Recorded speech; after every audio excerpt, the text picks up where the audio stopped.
There is a shared ideology across all automation-based building games. The factory must grow.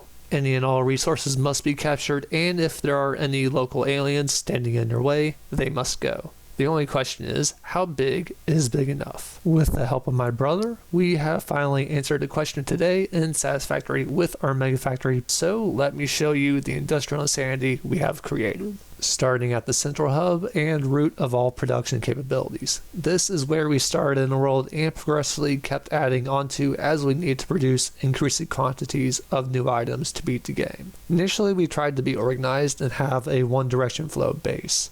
As recipes got more complex, the spaghettification of the base began and never got stopped. It works all the same, and in my opinion looks even cooler. The concern is I know exactly what every machine is producing and where it is used.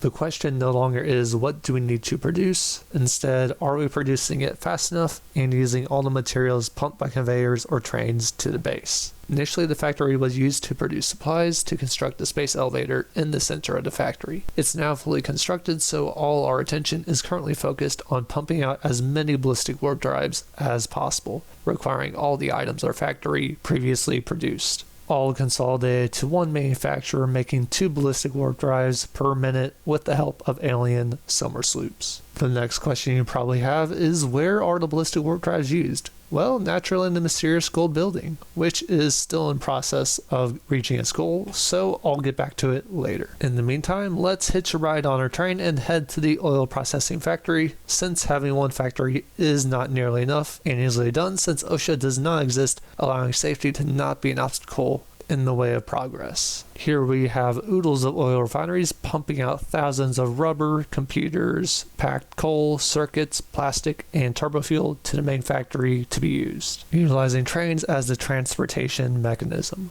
Heading on back to the base, there are even more mini factories feeding the main factory with belt lines, including one turning 4 nodes of limestone ore into concrete as a finished item, one for making an insane amount of steel beams and steel pipes, another sizable one devoted to making 32 rotors per minute, which was actually the first satellite factory we built, followed by another one churning out 20 modular frames per minute, conveniently close to the main factory, just having to make its way over an 8-tall beltline bus. Those are all the main factories conveniently close to the base. For the others, we had to reach further out, resulting in the creation of the ballistic player launcher that can send us anywhere on the map, assuming you don't hit any trees or light poles, land in the ocean, or die from fall damage.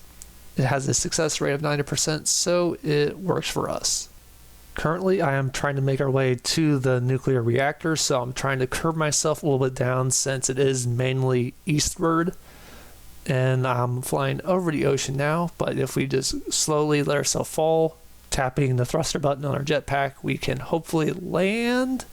And it's better to smack your face into the stuff instead of land on the ground, so trying to save enough booster so you don't die.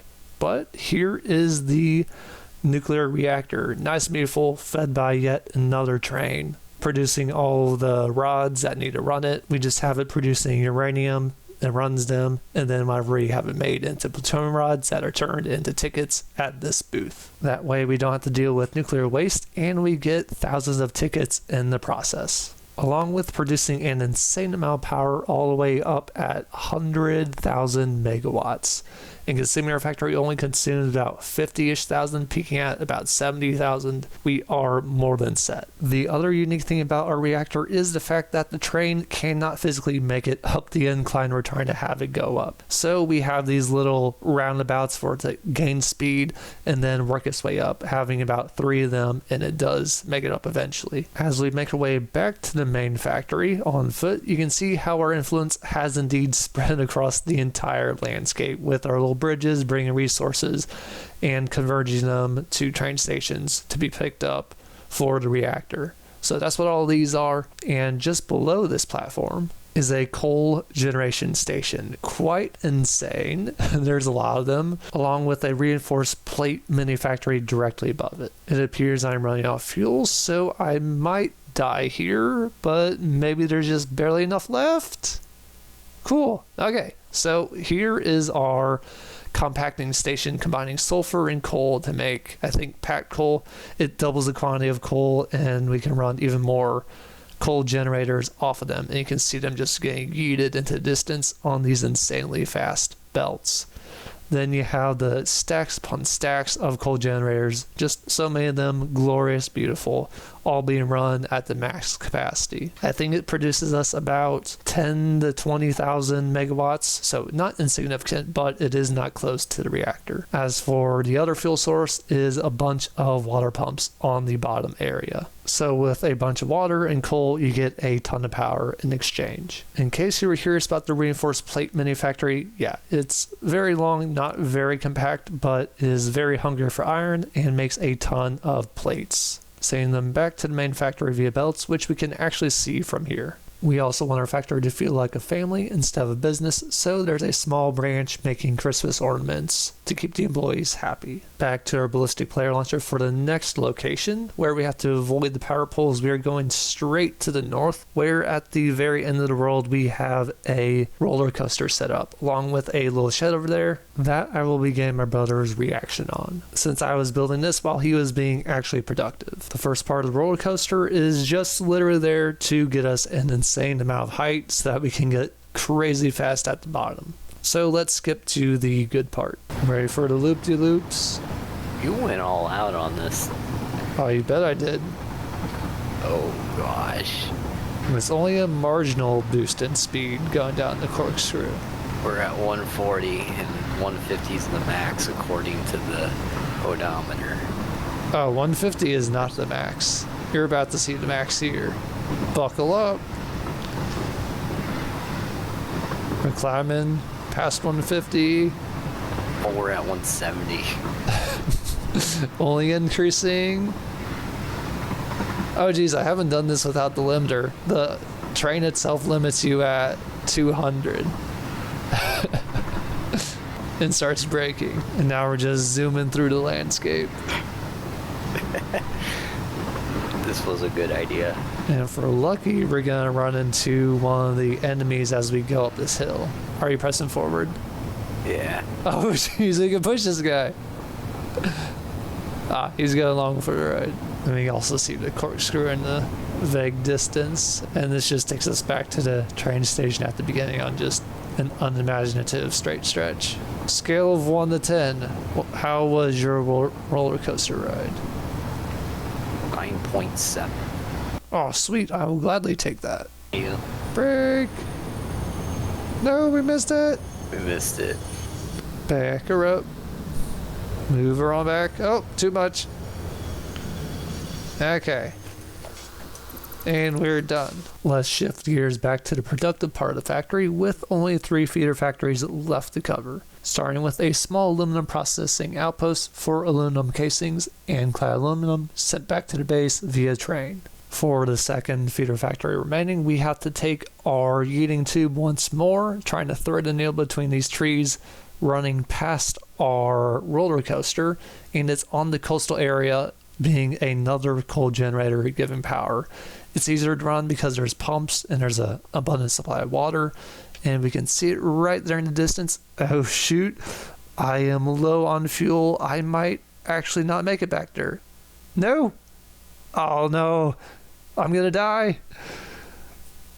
Well, that's unfortunate. That's why you don't land in the water. Luckily, back at the base, we have ample supplies of turbo fuel from our oil processing place, along with turbo magazines in case there's hostile aliens. And I'm ready for action again.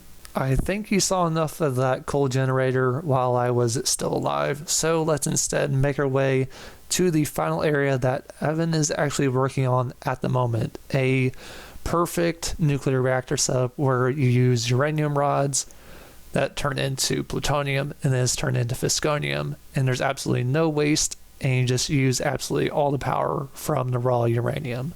So nice setup, entirely his work, and we did not die at the time, so that's good. We can make it the rest of the way on foot using the belts to give us a little boost in velocity, where we can start seeing it appear in the horizon with the reactors on the left and a ton of crafting units on the right and top platforms. So many things are crafted, I really can't tell you what they all are. I just know they're all being used and that there is a ton of resources getting dumped in. These are the fastest belts, and they are stacked 4 or 5 tall and 2 or 3 wide. It is honestly insane the amount of resources he scaled this to.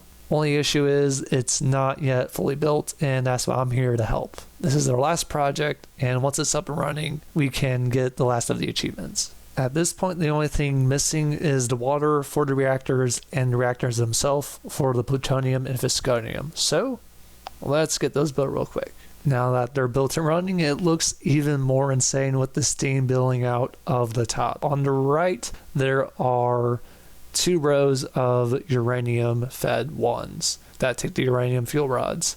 Then if we wander our way to the other side, where the nuclear waste is also going to be turned into plutonium fuel rods, the 5 reactors on this side are using them. Then there are the 3 lone ones over here that are taking the visconium used from the waste of the plutonium fuel rods, which, as we can see, we actually are producing, and they are running down the line. So we are in full production and churning out a ton of power, bringing our total production up to 154,000 megawatts. So power is never going to be a concern again. I mean, I think our factory is looking pretty done. I don't know what your opinion on that is. As far as over here, there's nothing else. Like visconium is being produced and it's getting sent to the reactors. So what I'm hearing is it's time to nut. It's time to nut.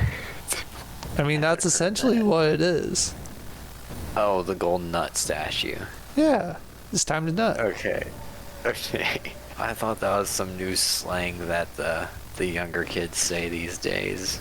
Well, it is, but that's besides the point. Which brings us back to the golden building from earlier, with the sole purpose of taking all the items we produced and turning them into tickets. We needed 1,000 for the golden nut, and hopefully we had enough. How many tickets do you think we're at? 1,020. You're 40 off. Okay, I'm printing them. Wait, 5? Oh, you can only do 500 at a time. Did you collect those? I said with moderate concern because they weren't appearing in my inventory, and these took easily 50 hours to get. I hope the tickets are somewhere. I have all the tickets. Okay, I was concerned, like, they're not in my inventory. Where are they at? We need those. Oh god, that would suck. We spent a lot of time sending all of our stuff to be trashed in the recycler. I don't think I could stand another 1,000 of them because, yeah, it's going at 9 million points per minute. I couldn't imagine doing another 1,000. Ooh, Cybertrucks. Yay, achievement. Wait, does it not move? I'm still not sure how the Cybertruck works and how it even moves. I mean, the tires look like they're squares, so I'm guessing it doesn't. Those were just the appetizer though, because the golden nut was the main reason why we needed 1,000 tickets, because it cost 1,000 tickets. And with that frugal expenditure, I got the final achievement in Satisfactory, and apparently my brother's glitching through the floor. So we probably should call that good for the game. We kind of broke a little bit too much. Which brings me to the final secret of what is in the shed, where we find more questions than answers. Why is there a portal in the middle of the room? Where does it go? Or is there even another side? Who thought it was a good idea to reveal this in the middle of night? Should a roller coaster really be constructed next to what seems like Area 51? And most importantly, must the factory continue growing? Well, we know the answer to that, which is yes. So we can add fuel to it. Can we drive it? Okay. I mean... Oh, does it? I wonder how... Oh, geez. Ah! No! That went a little bit awry. Can you turn left? No. It is only right. I can only turn right. If you make enough rights, you can make a left. There you go.